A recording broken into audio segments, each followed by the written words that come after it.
Hey everybody, Kat Jackson here with the Hobby Hangout Facebook group, bringing you another excellent training opportunity and a little bit of a tutorial from one of our members. And for tonight, our featured guest, who is Ro Annis. He's going to be talking about the mini cleanup and construction part of putting your minis together.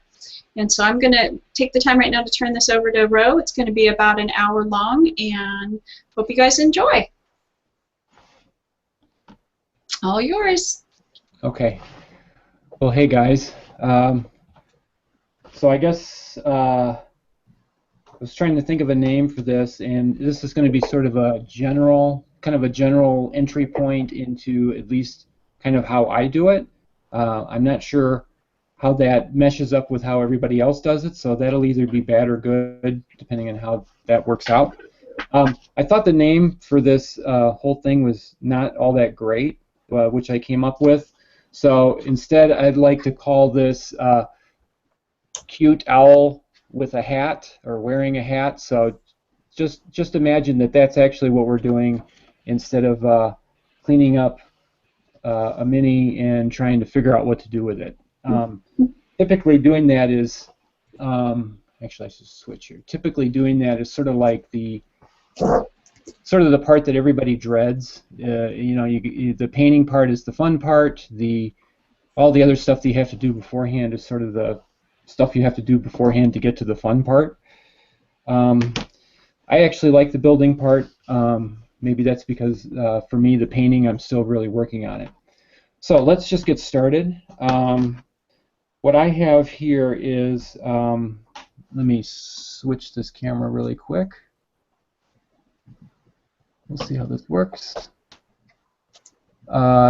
This is what model I'm actually going to use kind of as my demonstration.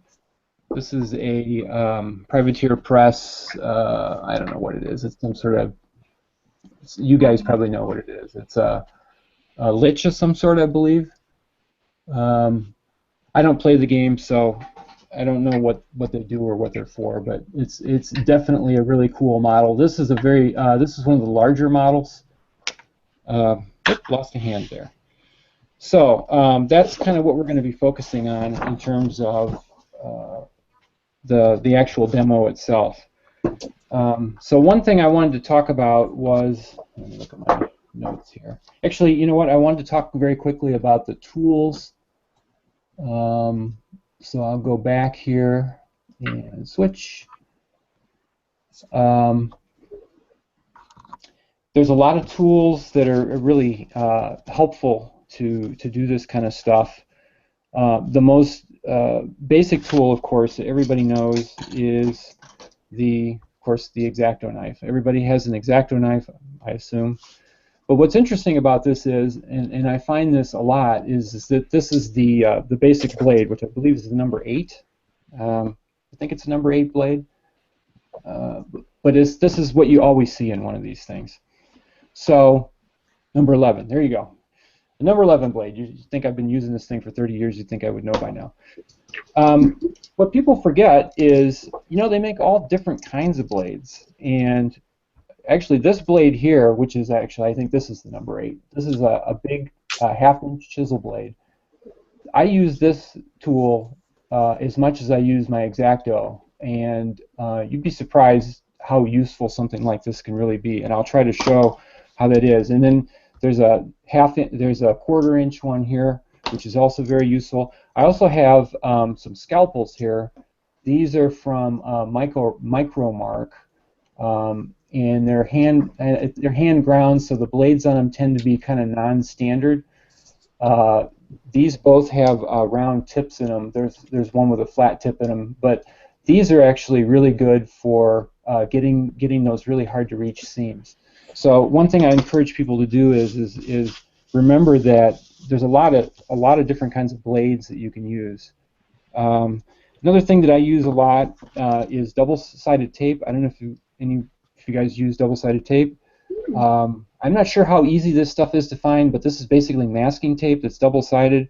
This is something that I use all the time, and I'll try to highlight when I'm using it. And certainly when I'm building, I tend to build a lot of plastic models.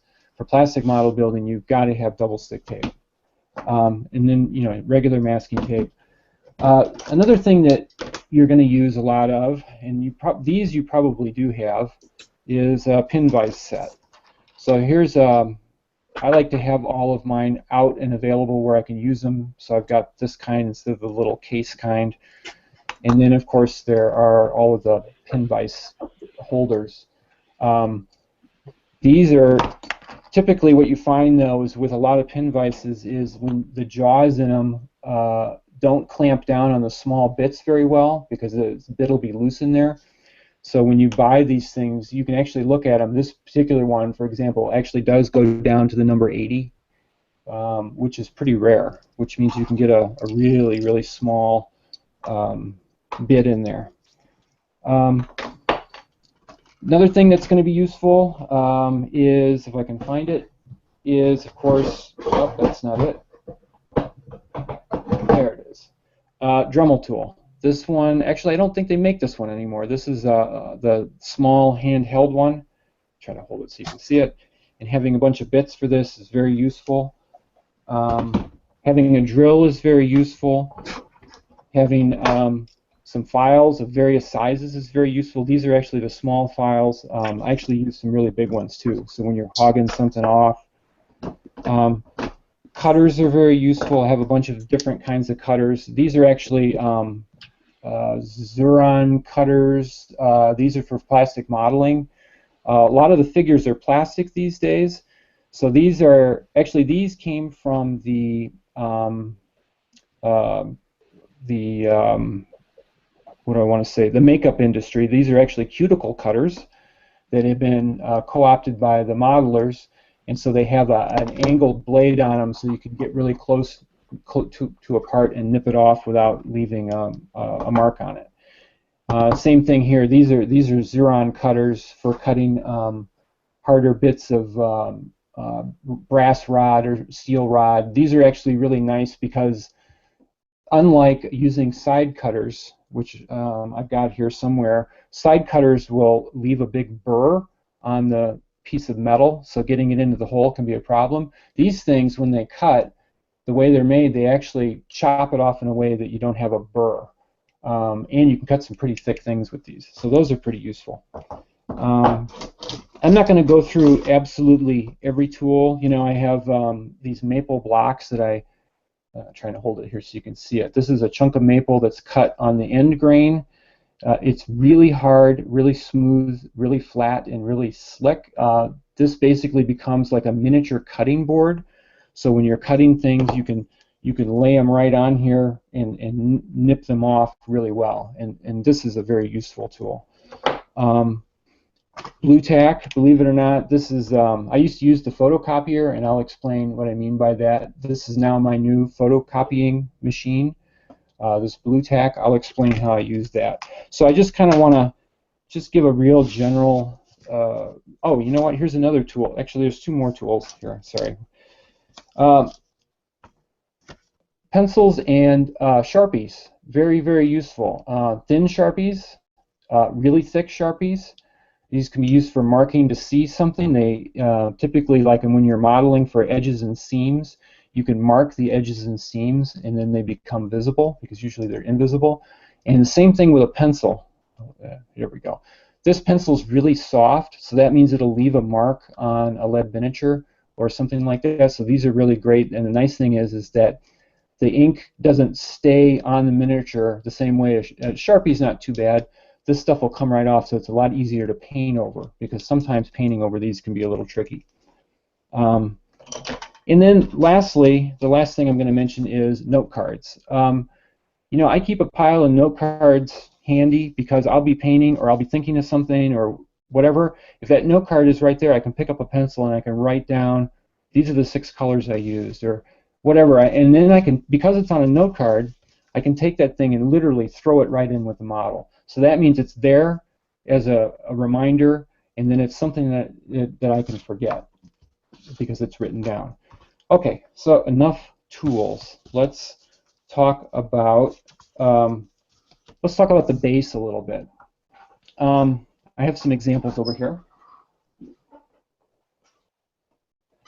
And by the way, if anybody has any questions, or if I'm droning on, or if I'm really boring and tedious, please just let me know, and I'll get out the picture of the cute owl, and hopefully that'll save me. Um, this might be kind of obvious, but maybe it's not.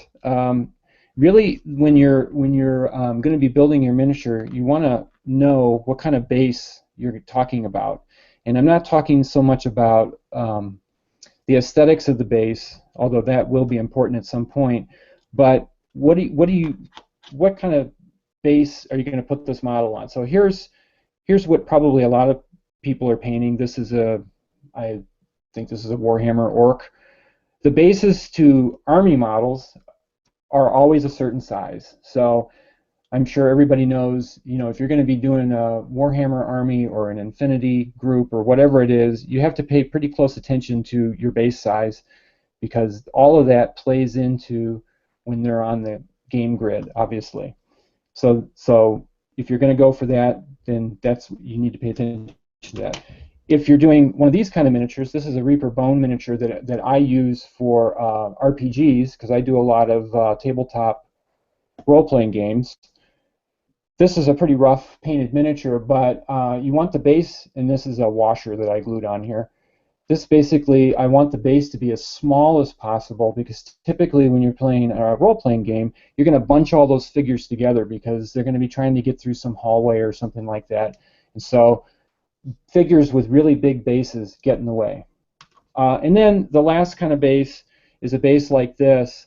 This is kind of where I'm at these days. This is a display miniature. So the base to a display miniature could be anything you want it to be. It could be big, it can be small.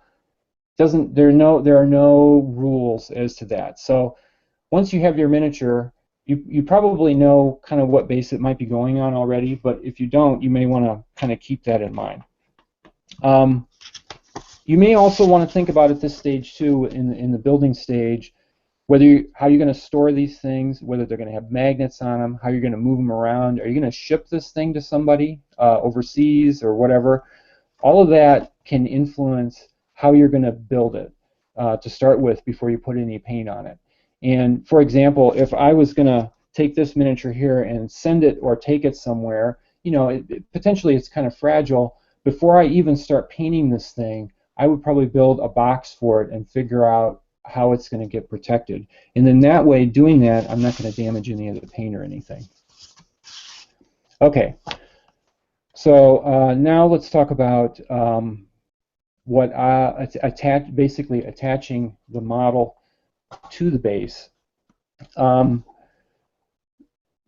like to think of the model as having a core. And the best way to think about that is that the core of the model is almost like when an artist is building, or a SFX artist is building a spacecraft miniature. They want to be able to attach that to some sort of mount, or if you're sculpting in clay, you need a metal armature that's underneath the model to basically hold that thing up. So it's really kind of very true with a model even like this. It is that the part of the model that supports everything else, and in this case it's this bottom part that's the cape, and it's probably the legs. I don't think this thing actually has legs, but it's the part that touches the bottom of this base here. I would call that the core. And everything else of this model will be relative to this core, the pose, everything. So that means getting the core anchored to the, there we go, the base of the thing here is really important. So that's kind of what I mean about thinking about the core. It's kind of like your armature that everything's going to hang off of. Usually what I'll do, and I have this model here, I have a fresh one that we're going to work on, is, so here's all of our, I'm going to switch here for a second. Is everybody okay?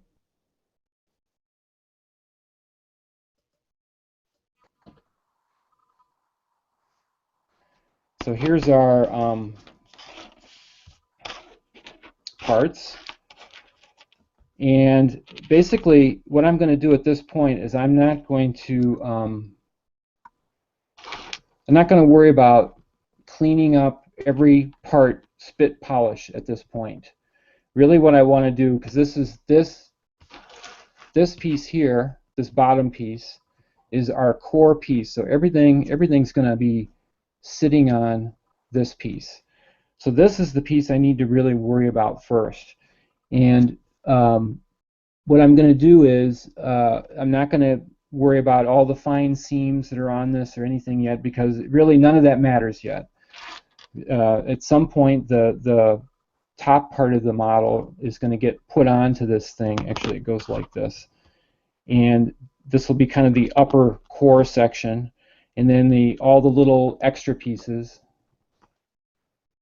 are going to get hung off of that, essentially.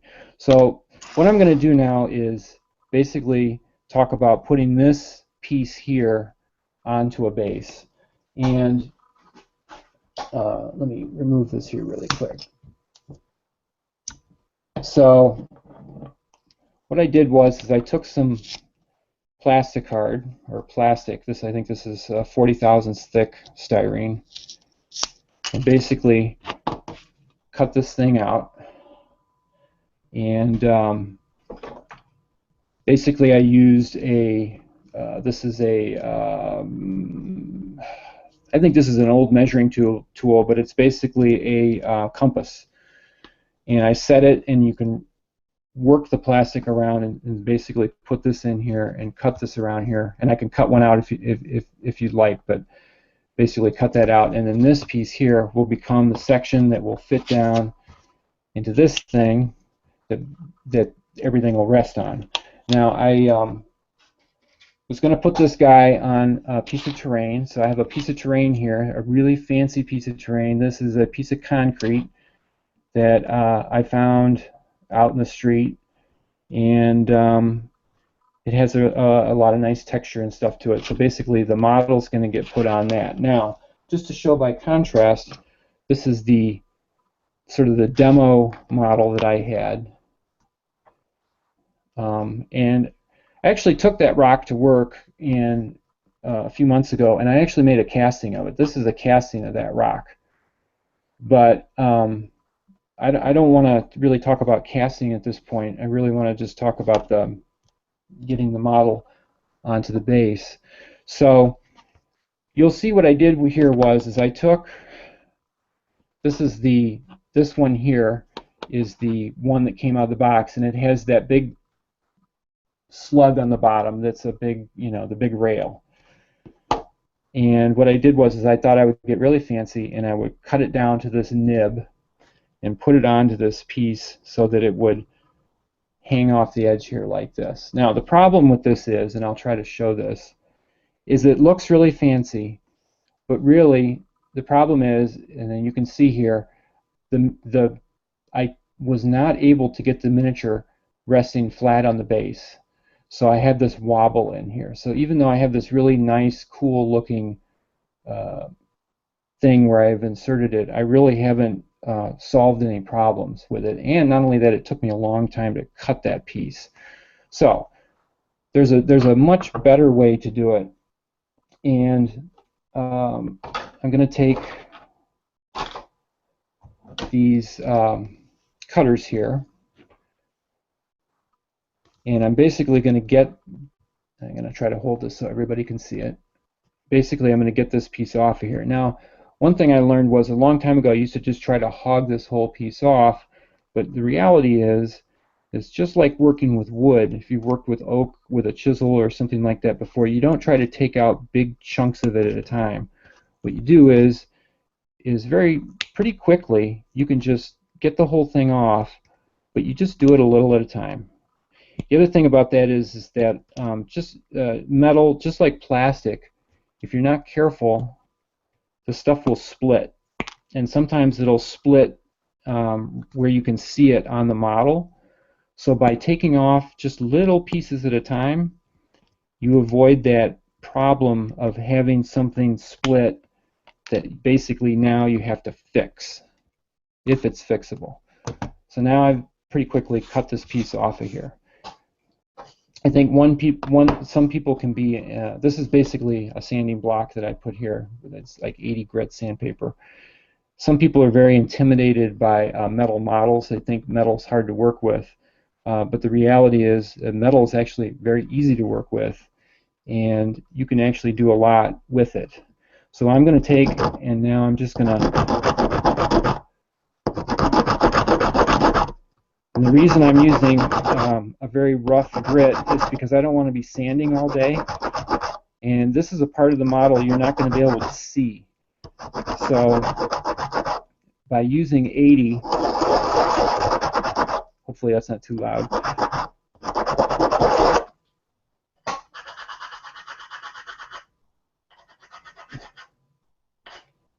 So by using that thing, we can just get right down to it. And what's nice about you can see where I'm sanding, where the sandpaper is hitting and where it isn't. So that you can see there's some spots where it's not hitting, and then the shiny spots is obviously where it is hitting. But the nice thing about this is, unlike that other one, when I put this on this rock, it is going to be flat, and it's not going to wiggle around, because that's not where we want to be. We want this thing to seat on there really well, so it'll hold really well and won't be wiggling around. Now, since this is on the bottom, I really don't need to do too much to it, because you're not really going to see it. The other thing is, since it's rough like this, it's actually good, because the super glue actually doesn't like smooth surfaces. It tends to not stick to smooth surfaces. It likes to have a rough surface. So this is just fine. So now the next thing I'm going to talk about here is the best way that I've found to get this onto the base is actually to use a pin, and that's pretty standard. I have a little container here of the pins that I use mostly, and I tend to use brass pins. And at your hobby shop or on Amazon, you can buy brass pins that are standard sizes. And I have, let's see if I can find it here. I have brass pins come in standard sizes, and it's like one, of course I can't find it right now. It's one, it's like 42 thousandths, which is whatever. It's fractional sizes, and you want to use fractional sizes just because your drill bits are going to be fractional. Everything's going to match up, and you're not going to have to do all this custom work. So you can just go right to a standard size. So this particular one here is the 40 thousandths one. This one's the 60 thousandths one, which is what we're going to use. And then for the arms and legs, I got this stuff, and we'll talk about this. This is basically a thick stranded piece of copper wire, but that's going to be for later. So for the base of this model, I'm going to use a 60 thousandths brass pin, which is, like I say, I'll have to look it up, but that is a fractional size. It is 1/16. There we go. So it's a 1/16 rod. So we're back to our piece of concrete.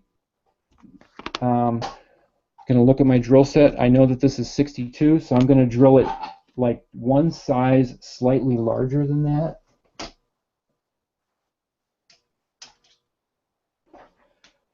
So I've got a 63 thousandths drill bit here, because there needs to be a little bit of room for the glue. I'm going to put this into the pin vise and basically just drill into this thing. Now what's interesting is you'd think drilling into a piece of concrete would be really hard, or a rock. It's always surprising what materials you can use, and I definitely encourage people to not think about metal or stone or brass or any of those materials as something that you can't use. You know, you can always pick up a rock that you think is really cool and see what happens, you know. And in this case, it, you know, you can get right into this thing. I have no idea what it's doing to the tip of my drill, but that's okay.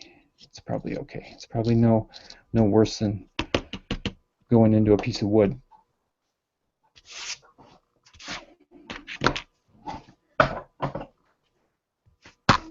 Oop. So now what I'm going to do is I'm going to do the same thing on the bottom of the model.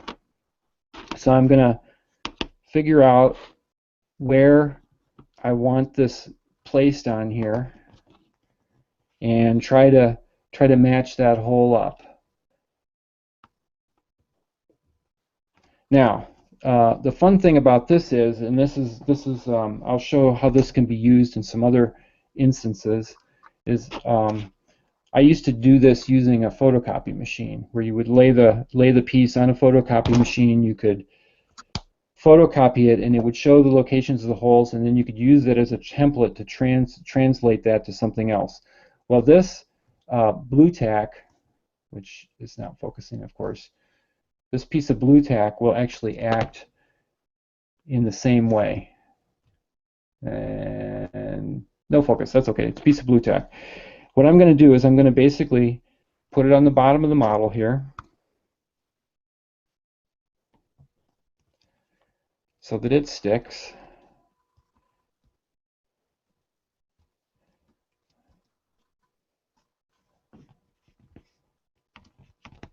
And then I'm going to say, okay, I hope you guys can see this. I'm going to say, you know what, this is where I want this on this model. So I'm going to press this on here. So there we go. That's my location now. I'm going to peel this off. And it didn't actually do what I wanted it to do here. So let's try that again, because it was sticky. Oh.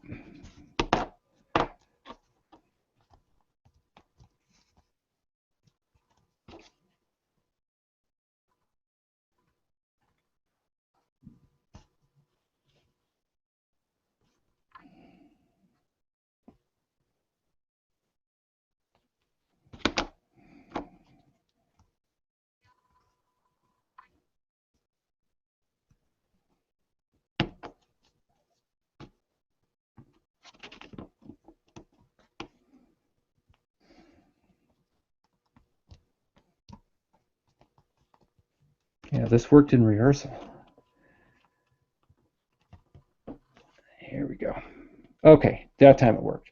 Okay, so now this is where I've positioned this. I can pull this off and you'll see that it's left an imprint of where that hole is. And I can basically now literally take my drill bit and I can just go right into that, and that is going to be the starting point for the hole. So that will allow me to now have positioned this model on there. I can take this off, and you can see it left a little mark on there. And so now I can translate that without having to make a total guess as to where that was going to land. And then I can just drill into this thing like so. And again, this is a metal model, but you can see you can get into it. It's not well, this is a bigger one, so it's a little easier. It's actually the finer models because they're a little harder to hold. This thing, we can just get into it.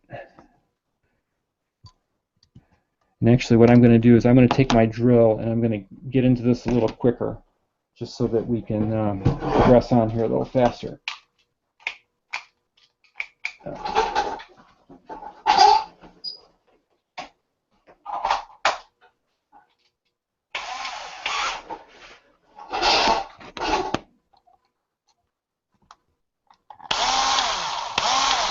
Now in this case, you want to try to drill as straight as you possibly can, because we can't put this in a drill press. The other thing is we don't want to drill all the way through the model either, or into our finger, which I've done a few times. It's not a fun experience.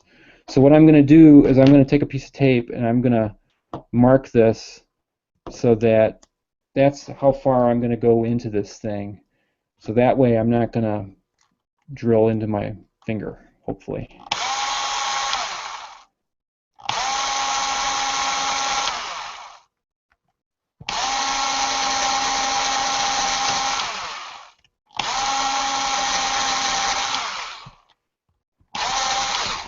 There we go. So now we have a hole, we have two holes. Now we need to deal with this pin. So it looks like this is still a little tight, which is good actually, because if the hole is slightly too small, we can always make it a little bigger. So we'll make it a little bigger. And there we go. Pin went in, fine there. Let's see if it goes in here. Goes in fine here. Now I'm going to take, and I want to cut this off so that it's at a reasonable length. And this is where, you know, here's a Sharpie. I'm just basically going to mark this thing. And I'm going to cut it.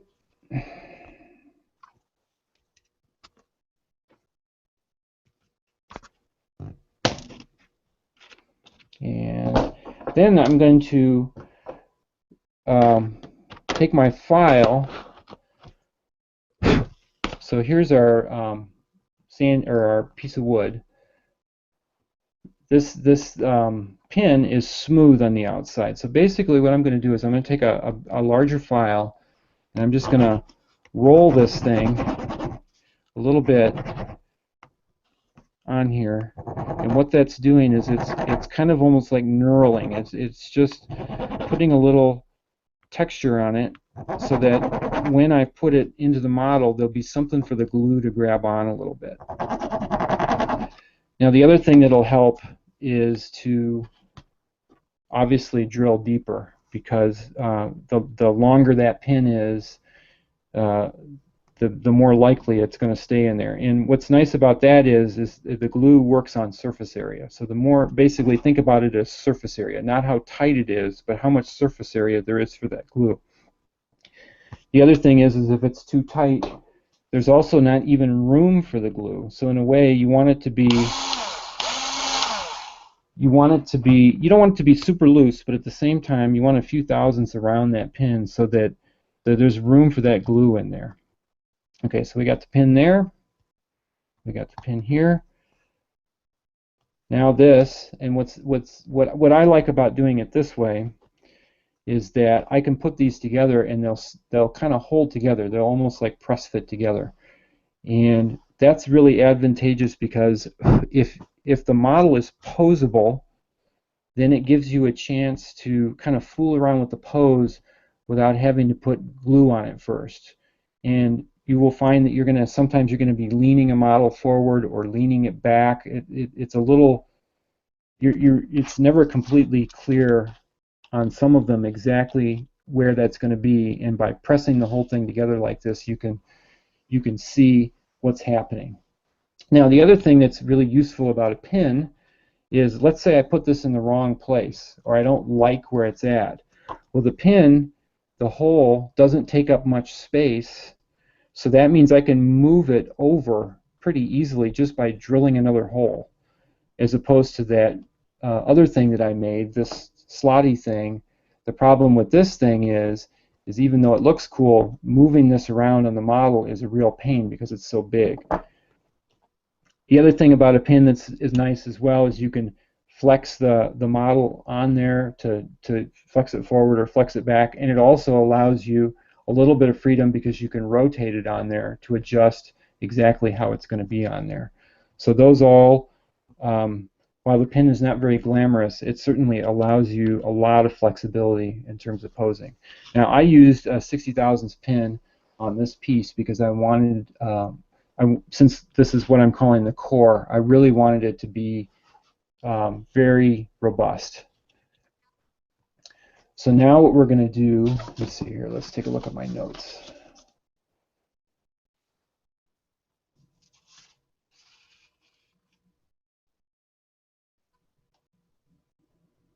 Oh, you know, I wanted to show this as well. So let's say this is, and again, I don't know if this blue tack thing is something people do or not. You guys will have to let me know. Somebody will have to let me know. Maybe I'm treading on old ground here. I have no idea.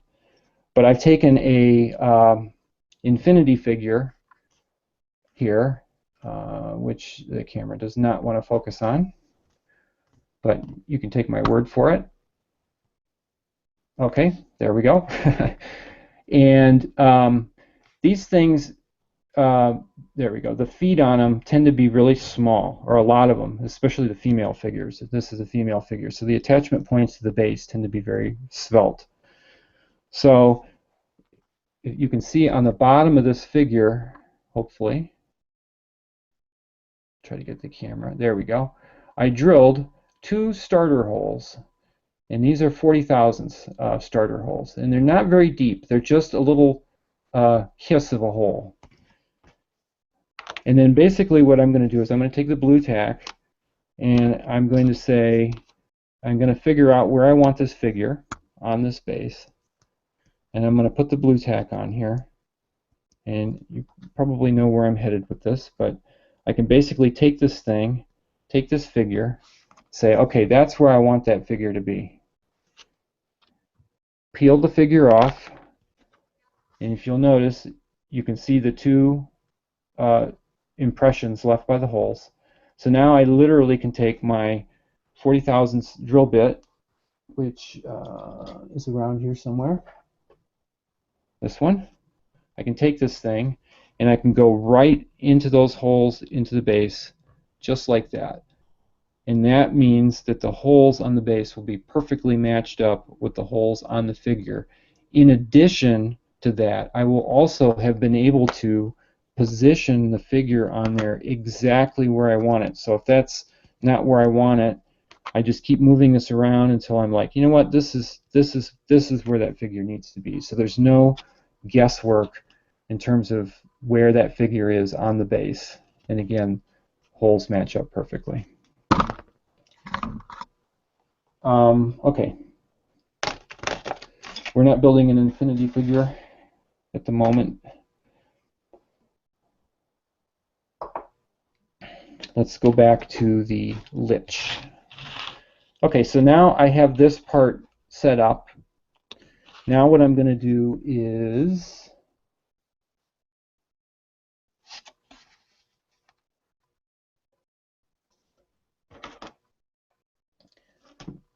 talk about the to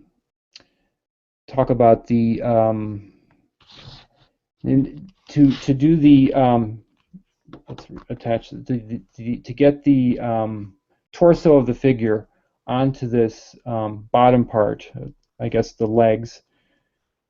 You would essentially do the same thing. You're going to drill a hole in both sides of this piece. You're going to get that pin in there, and you're going to push those things in there.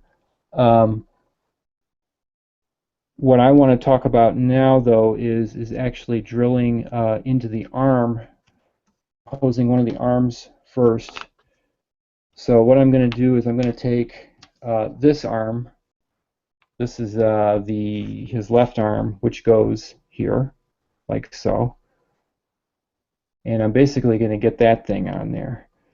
So what's going to happen is I'm going to take, now in this case, I'm going to use, and this was something that I discovered with Infinity miniatures, that because their arms and legs are so thin, getting the pins into those things is a real challenge.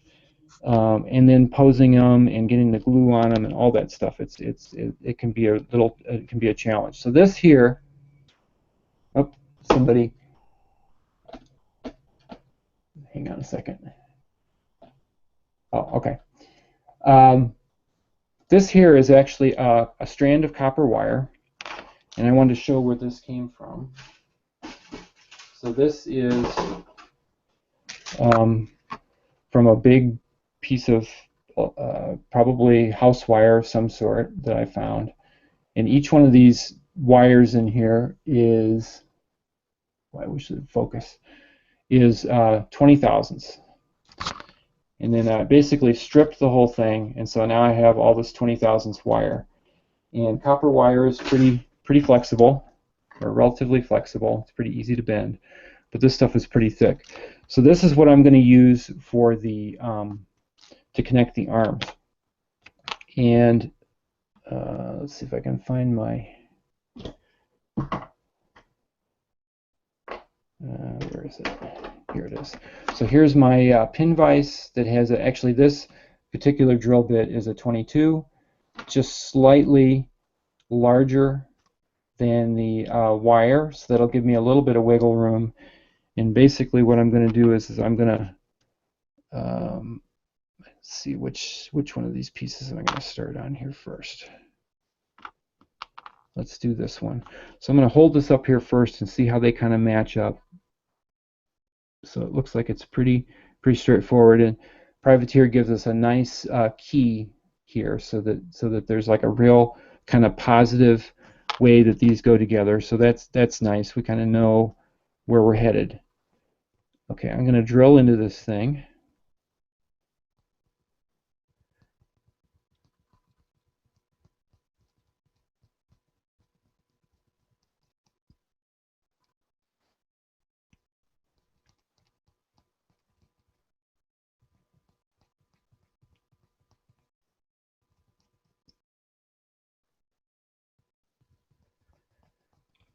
Now, the deeper I put this in, and again, you want to be careful because you'll notice my finger is right on the other side of this drill bit, and it's not a lot of fun to drill into your finger, especially with a small drill bit.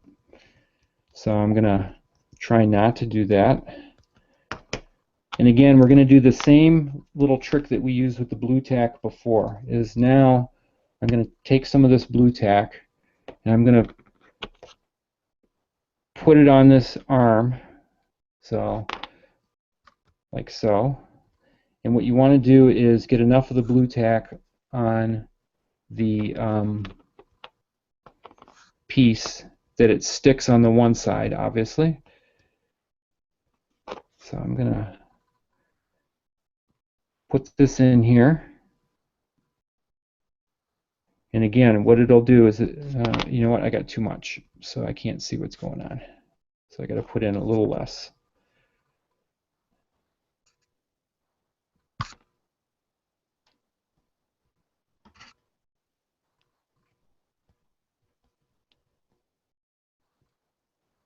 There we go. So I'm going to put this in here.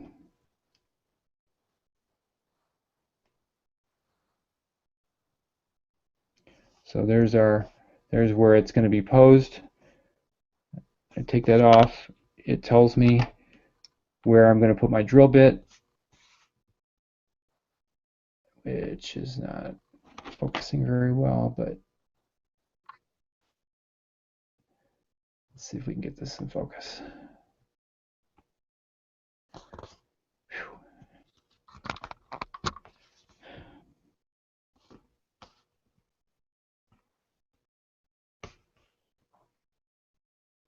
Wow.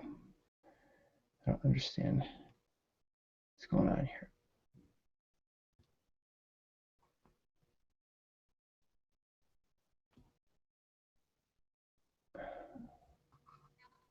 There we go.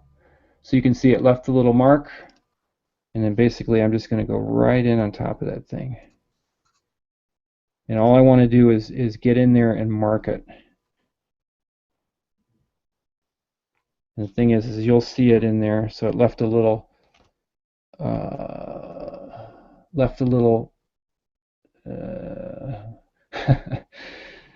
oh boy, it left a little mark for me that I'm going to find, and I'm basically going to drill right into that mark. And when you're drilling like this, the first bit of drilling that you're going to do is going to be pretty light. You're not going to be like cranking in there. All you want to do is get the drill bit to bite and kind of get set in there. And then once it's set, then you can kind of go to town and push in there and get the hole started for the wire.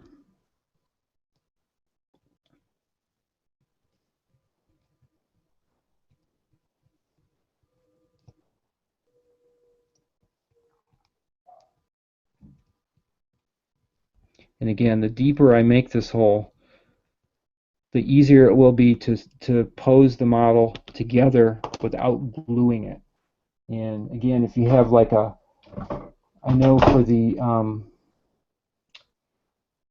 the Infinity miniatures, they tend to be holding guns and stuff like that. Sometimes you want to fiddle around with the parts to kind of get things in kind of an optimal place. And so this is about this deep. This is not actually all that deep. So that'll enable you to kind of put the whole thing together and kind of fool around with the posing and the positioning of the model.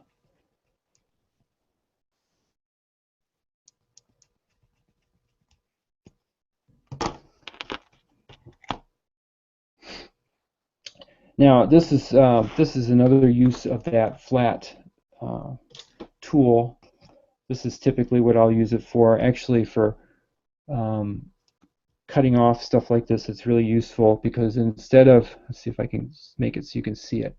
Instead of just cutting it off flat like this, if you cut it off at an angle so that it's kind of sharp, the burr on that is very slight, and since the burr is at a slight angle, it'll be you won't have to deal with trying to get it into that hole because it won't fit because of the burr. You'll be able to actually get it in there very easily. So now we've got our, I'll move this down, pin, and then this, which is not going in there. There we go.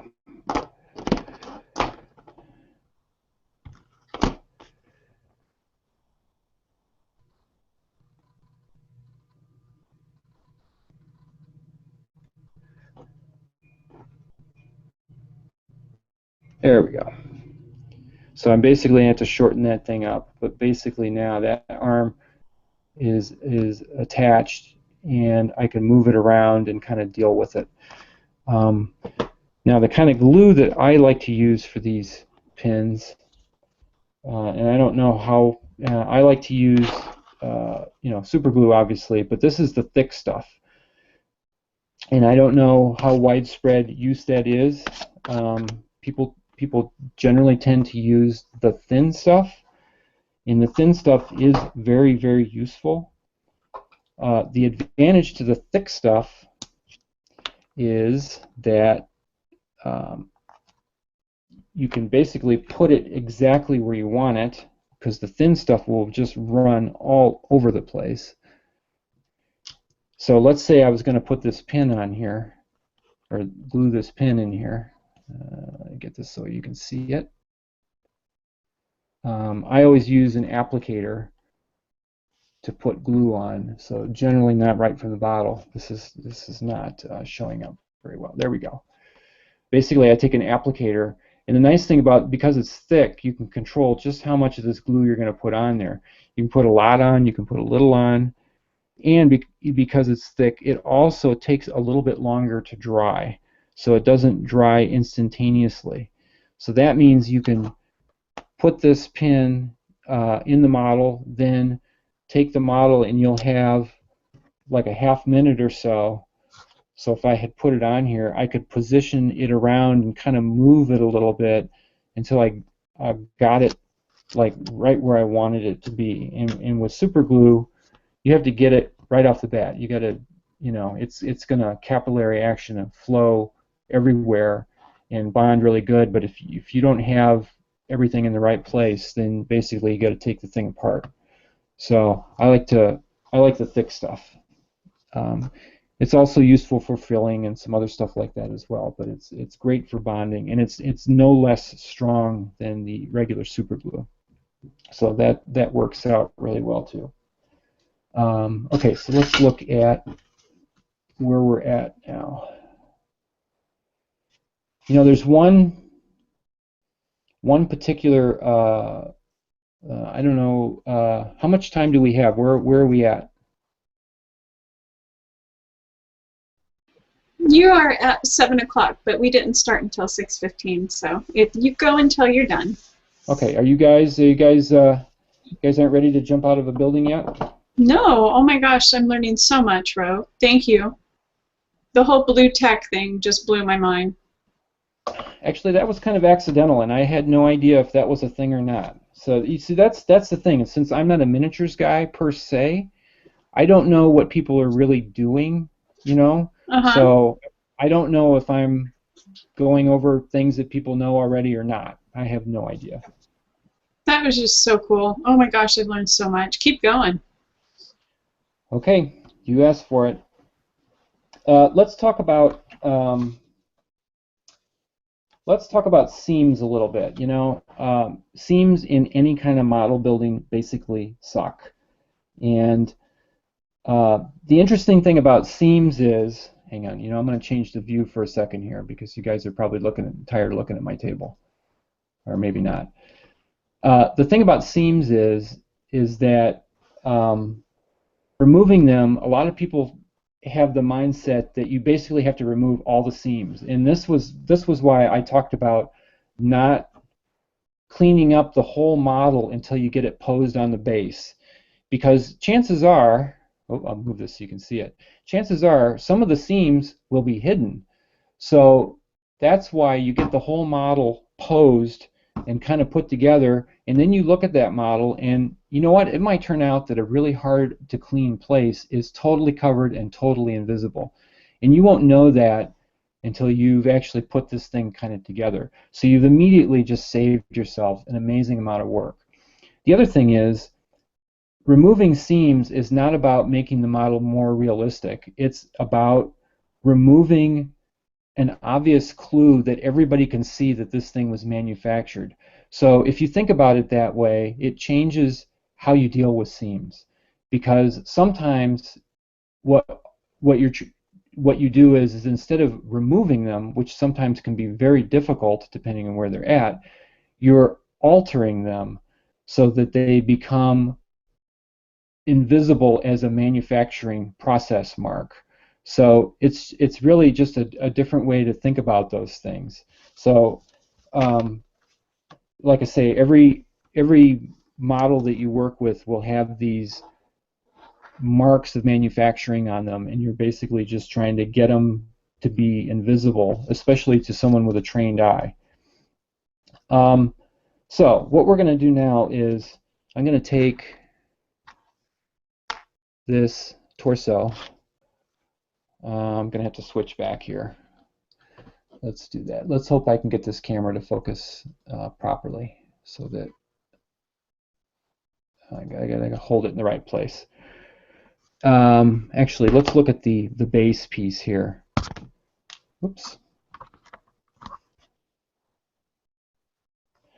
If you look at this base piece, I actually, and I've looked at a lot of because I do a lot of casting myself and understand the process fairly well. I know what to look for, and I know when somebody's done a good job at this or not. In these privateer models, the seams on them are actually very well disguised, and they're in very good places. They tend to be on the edges, which is kind of where you want them to be. Or like in this case, there's let me find my pointer here. If you look right here on this cape, I guess it is, or skirt, or whatever this lich is wearing, this particular seam is on a big open face, which is fantastic because those are really easy to get rid of. And as I'm sure you're well aware, you know, there is a seam here on this. This is not a lantern. It looks like a lantern. It's some sort of toxic delivery device or something like that. But anyway, the seam is running right along the edge of it. So they really worked really hard to make sure that that seam was in a place that was not going to mess us up, which I really appreciate, because I hate getting rid of seams. It's just like the thing you have to do to get the model built, and there's just, you know, there's almost nothing fun about it. Now the same thing on this piece here. I'm actually trying to find the seams. Now on the top of the model, you can see them. They're right here, and they run along the spiky bit here, and then you kind of have to follow. You can see where it goes around and comes up here. The seams in here are going to be a little harder to deal with, and for one reason is because this is the top of the model, and because it's the top of the model, it is the part of the model that your eyeball is going to see. So anything that's highly visible, if there's a seam on it, you know you have to get rid of it. If it's underneath of an armpit or underneath of a cape or something like that, then it's going to be less visible, and that means you don't have to work as hard to make that seam go away. But up here on this head, that seam has got to go, because that will be noticeable right away. The other thing is paint can collect in that thing. There's a million reasons why you have to get rid of that thing. Now, there's a lot of ways to get rid of seams. I like to, and this is why I brought in these scalpels. These are round, and because they're round, it actually is a little bit better at kind of getting into that seam. Sometimes with a flat tool like an X-Acto, which this is typically what you would use to get rid of a seam. You'd put it in there and you'd kind of scrape it away. Sometimes you find that seam is that the registration on the pieces is off enough that it just gets really hard, and you end up basically making a mess in there. So it gets hard to get rid of that thing. The round tool kind of allows you to address the seam. Now you'll notice I took a Sharpie and put a Sharpie right on top of that seam. That's going to basically help me to see it, to see what's going on with it. Actually, what I need to do, which I haven't been doing, is I need to put on some eyewear myself so I can actually see this thing a little bit better, and hopefully you can too. So now I'm just going to get in there with this round piece, and I'm just going to kind of get rid of it. And the Sharpie is basically helping me kind of see what's going on. And remember, I'm just trying to make it invisible, I guess is the best way to describe it. You'll also notice that I'm not pressing, I don't know if this is showing very well, pressing particularly hard. I'm just kind of trying to get rid of it. And I can see if you hold the model up to the edge or up to a light source so that you're looking at the edge, or the light is running across it like a sunset, you'll be able to see if that seam is still there. That's a trick that you can use. Because I can see now as I'm digging into this a little bit that because it's getting shiny, it's hard to see what's going on down there. So, and again, the tool will do the work, so you don't have to like get crazy and push really hard. You just want to lay it in there and just start getting rid of it. Now the seam goes up into these spiky things in here and onto the pads. Now on this, I don't know if you can see that, so I'm going to start to scrape this away.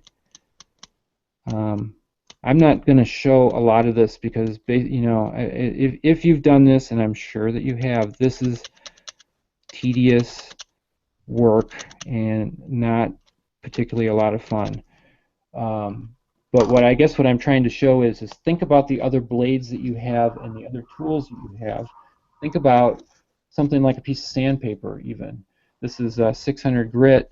You can get in there and you can, if you fold the sandpaper over, you can create this little bow-shaped piece, and you can use that to work edges, and you can get it into places to take care of that thing. What I really want to show is this method.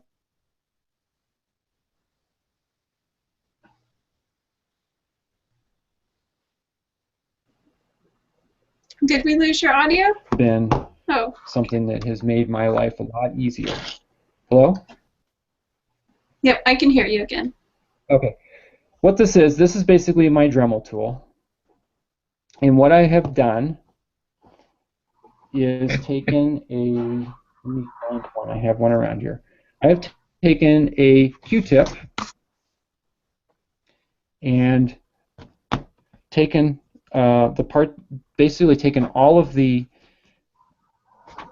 cotton off of one end, which I'm doing here.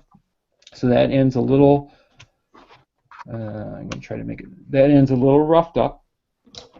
Now I'm going to take my blade here and I'm going to cut this thing off. And then what I'm going to do is I'm going to take, this is quadruple aught steel wool. And this stuff, think of it as steel cotton candy, because that's exactly what it is. I have taken this Q-tip. Now remember, it's important that you use a Q-tip because this Q-tip is stiff, but it's not too stiff because it's rolled. It's basically rolled paper or cardboard, and that's what you need. You need it to be hard, but not too hard. And what I've done is I put it. I'm going to try to show you here what's going on. Basically, put it right in. Put it into my Dremel because it fits right into a standard size collet. And then what you do is, you can see here, this one's a little shaped. I've kind of shaped it to a little kind of a point. You take steel wool, which I've got here. I'm trying to do this so you can see it. And basically, when you open the steel wool up, it starts to become just like cotton candy. And you pull off a little section, just like that, just like a little piece of cotton candy. And then what you do is you take your Dremel that has this little section of a Q-tip in there, and I used the piece that had the little bit of leftover fuzz on it because it gives it a little bite. And basically, I just roll this in here in the opposite direction that this thing spins. So now I have a little crazy looking, which nobody can see because my camera won't focus. I have this crazy looking thing at the end of my Dremel. And what's really cool about this is essentially this becomes a polishing tool, and hopefully this won't be too loud. A polishing tool that you can get in there and polish that seam. And what's cool about it is, I don't know if you can hear me or not, is it will conform, which I'm trying to show here. There we go.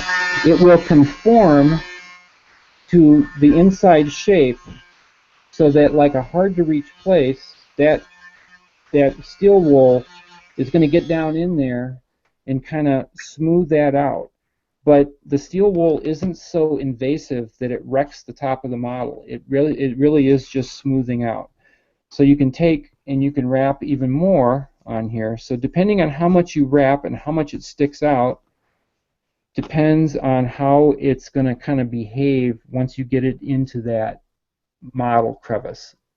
So for example, I got a big chunk here. If you watch, you'll see, oh, we got a little burr on there. That's okay. I get it in there,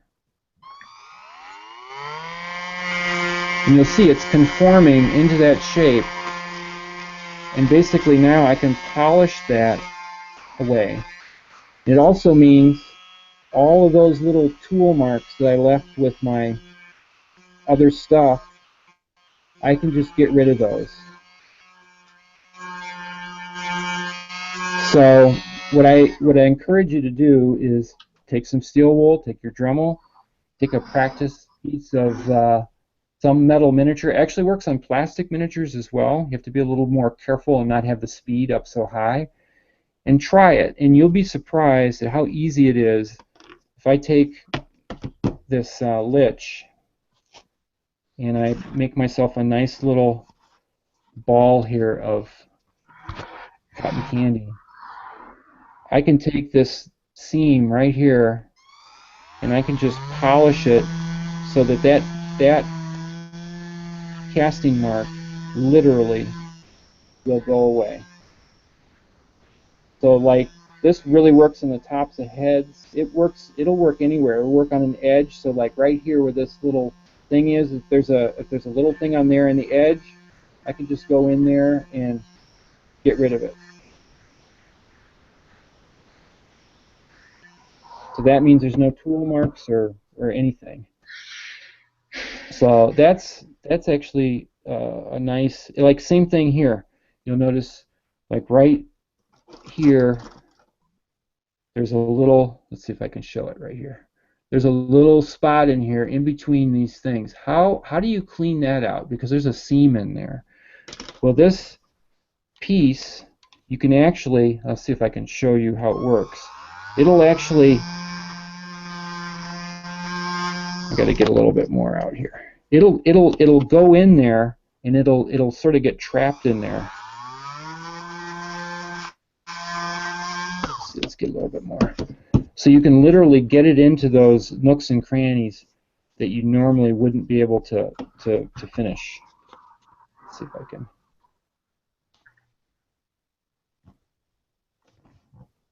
Try to get the camera to focus here.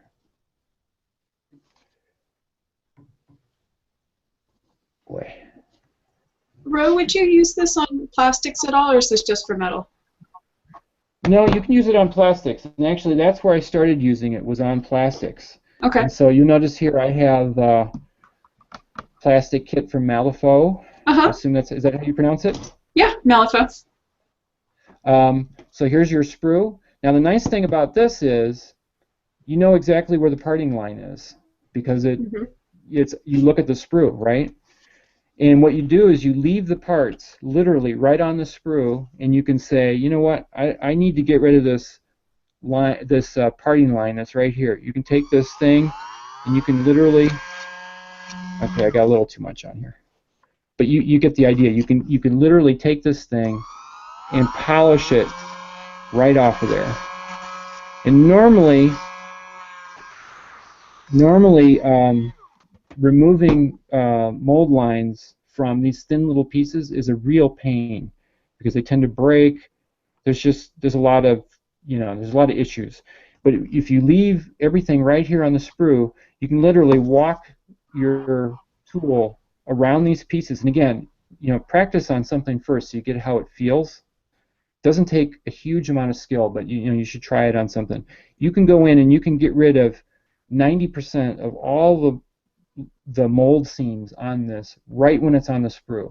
Then what you do is you go back once you've done that, because this piece here is acting as a holder for you. The sprue is actually the holder. Then you can go back and you can take your my tools are all over the place here. Take one of these things, start to cut these off so that there's a little bit of the attachment point there. Then you can fix those later. So do as much of the work as you can while it's still on this piece, because you could imagine taking like that little gun that's there. It's really hard to see, but this little teeny gun, and trying to hold that thing and trying to get rid of the sprue around it.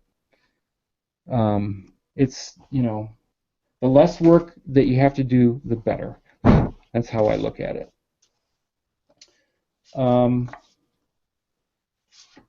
Does anybody have any questions or anything? I'm just so blown away. I've learned so much tonight. So many great tips. Yeah, can hear you. Oh, hey. Hi there, Kat. This is Aaron. I Facebooked earlier. I thought I would pop in and say hi, and thanks for keeping me company while I was sick. I was just sitting around playing Guild Wars and listening to the Hobby Hangout stuff. It was very, very nice. Wonderful. So, I thought I'd give you some positive feedback on that. And by the way, that was an incredibly useful tip. I am very, what would you say? I have a lot of cross-contamination, cross-pollination with lots of different fields and hobbies. So that's actually a really, really clever little technique there, I have to say. Well, thanks. Thanks for sharing. One thing about it that I should note is it is because you're using all those little bits of steel wool. The steel wool, it basically disintegrates as you're using it. So you're going to end up with little bits of steel wool all over your desk. So I have a magnet here. I'll Hmm. take and sweep the whole area with the magnet, because once you start painting, you don't want little bits of, hair and stuff like that around. So you have to make sure after you've done that to get rid of the steel wool, because it does tend to be a little, it's not fun when you're painting and you find a little strand of steel wool in your paint. So you just have to be conscious of getting rid of it. So that's the only disadvantage to it I've found. That's if I can ask a question, did you develop that yourself, or did you pick that up from some community somewhere? That's something that I kind of came up with myself, and it's something that I've been doing with plastic models for a couple of years now. And I hate filling seams and taking care of mold lines and stuff like that. And the same thing with resin kits. I hate getting resin kits ready to paint. It's just the faster and more efficiently that you can do it, then that's how you have to do it. Do you do You one know. like 1/6 1/6 scale like garage kits and stuff like that? hmm Yeah. And what I will do is I will find somebody who knows how to cast their kits really well, because if they're casting their kits really well, that means less cleanup. Yes. And Agreed. it's I'm sure it's the same with miniatures. Some of them require a lot of cleanup, some of them don't. And if the more cleanup you have to do, then the more, it's just the more time that you're not painting, basically. So Yeah, I found that that's how I look at it. I would say this to miniature painters, and they always look at me weird, but it can take me 2 or 3 times as long to build a kit than paint it, or even do miniatures. From all the cleanup, constructing bases can take me just as long as painting a figure. So anything, I agree with you absolutely. Not having to do tons of putty work and other kinds of stuff is really a godsend. So I like that. I've done it before with like what do you call them? They're like polishing things for a Dremel. Things where you hmm polish up. But usually it won't have enough bite to really clean off sprue lines and stuff like that. Well, and again, you have to remember from my perspective, because I'm not building an army. Hmm. I The kind of finishing that I will do on a model tends to be a little extreme, because I tend to be doing display models. So that means they're going to be looked at very closely, or they need to be really pretty. So if you're building an army, then how you attach them to bases and all that changes. How you're going to deal with the manufacturing marks and all that stuff is going to change, because if you go through all that trouble on every piece in your army, you will be insane. So you have to decide what level you're going to finish the stuff to based on how you're going to use them. For me, I'm not doing armies, so I paint a few. So you have to take that into account. Um, That makes Very sense. much so. Same thing with the RPG miniatures. I never paint those things very well, because they get handled so much that it would just be a complete waste. So, they're really placeholders. Um, so I don't know. I'm not sure where we ended up there exactly, but um, it's a starting point. How about that? That was a great tutorial, Ro. Did I miss anything else? Like coming in a little late there? Anything else that was covered? Topic? Oh, there was a whole bunch of stuff covered, but we are recording it, so it'll be Oh, added to that series of recordings that you've been doing, and you will want to catch the whole video. I just learned so many tips. That was amazing. That was so cool.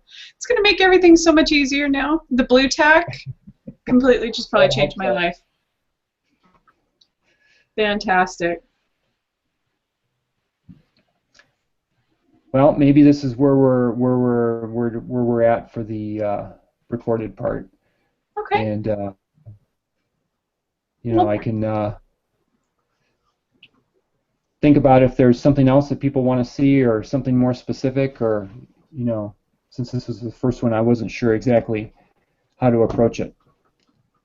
well, I think you really provided some excellent material, and like we talked about, it filled in a lot of the space that we don't talk about when we're doing the other tutorial hangouts, where we just jump right into the middle of, hey, we've got a mini and we're ready to paint. Mm-hmm. You filled in the whole area of how do we get to that point of having the mini and ready to paint. And I think that's fabulous. You did a great job with it, Ro. Thank you so much. I enjoyed that. Well, thank you. Yeah. Okay, if you're good, I'm gonna go ahead and shut off our broadcast, and we'll be live on YouTube as soon as I do that. Thanks so much. Bye, guys.